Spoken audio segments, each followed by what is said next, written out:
almost 28 years later. Is this 28 years later film worth the wait, or was it just another zombie flick? Let's talk about it. Hi, welcome back to another episode of Andrew's Movie Reviews. Like I said, today we watched 28 years later, and I definitely have some good thoughts about this film.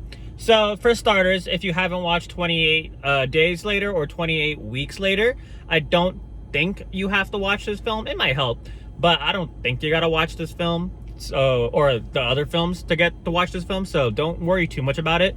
I just watched the second one. I've known about it, like I watched recaps on it, but I just watched the second one for the first time like yesterday. So yeah, it's not super important. I also want to note I accidentally missed the first 10 minutes of this fucking movie because I was running late like an asshole.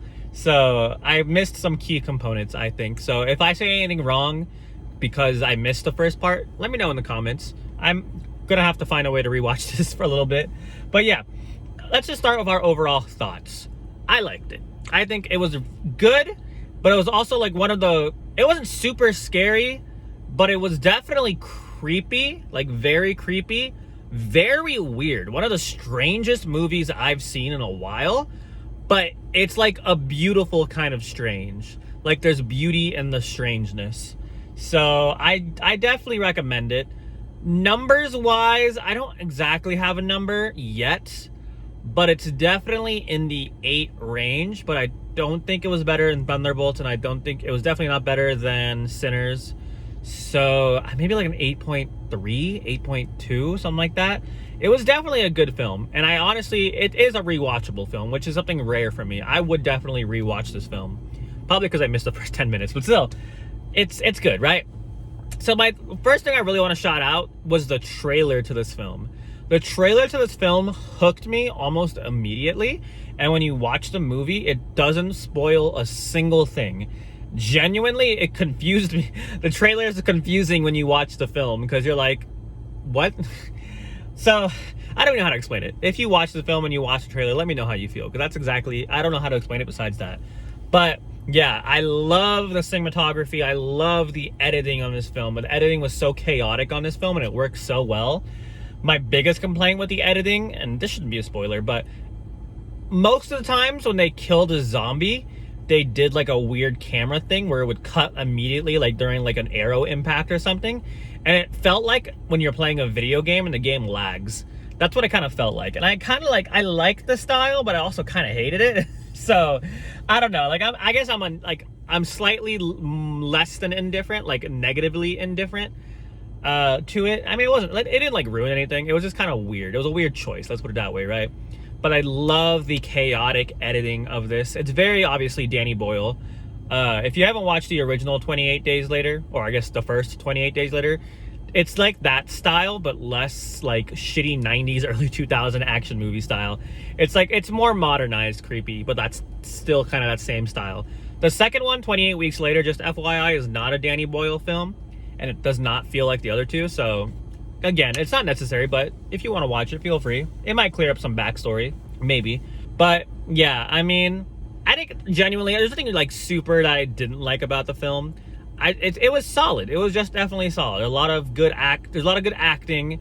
There's stuff I want to say, of course, but I want to wait till the spoiler part. But like, this acting was good. The child actor in it was really good. The only thing performance-wise I didn't like is sometimes their English accents were too thick, and I couldn't understand what they're saying. So if you somehow have a movie theater that has subtitles, probably do that, because sometimes their accents are a little too thick, and I can't understand them. I don't think there was a single bad performance. The zombies were such a good performance. I know they're called infected, but I don't care. The zombies had such good, like, performing actors. Like, they felt like zombies, and that was really good. The makeup department, I'm assuming that was their makeup and not CGI. If they were CGI, it looked really fucking good. But yeah, it was just, everything was good. Everything was solid. It was a definite good wait.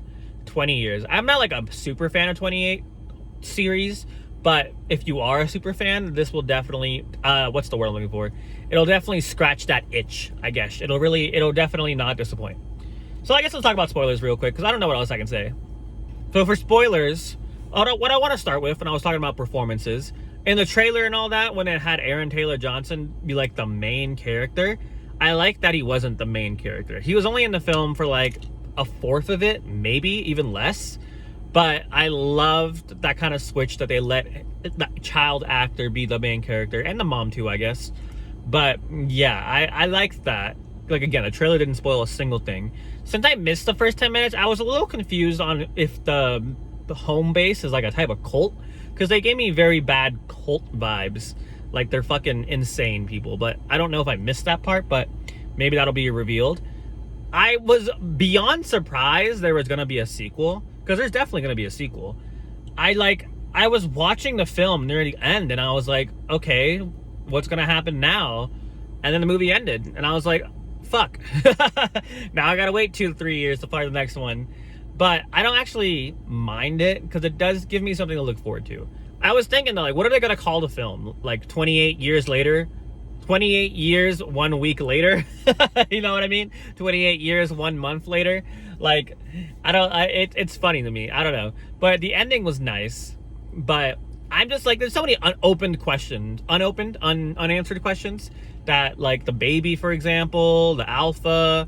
I think it was pretty clear that the baby was the alphas, and the alpha somehow, like, reproduced. I don't know if they were trying to subtly hint to that, because I don't think it was very subtle. I think it was pretty obvious. And I think the reason why is because it felt very I Am Legend. If you ever watched that film, if you ever watched I think it was the director's cut, or like the cut ending or something, it's like the alpha from that movie like saves his wife from Will Smith. So it kind of gave me that vibes a little bit. So that's why I think that's where it's going. I don't know if I exactly would call this a horror film, though. It definitely felt a lot more action than the other films do. But there were still some scary moments. But maybe it's because I know movies now that a lot of the horror was predictable. Some of it was kind of surprising. But yeah, I don't know. There's not much I can really say. If you like horror action films, you'll definitely like this film. If you like the series, you'll definitely like this film. Definitely a solid 8 and above. Yeah, just watch it. It's good. Thank you for watching. Have a fantastic rest of your day. And go watch movies or something. I don't know. Goodbye.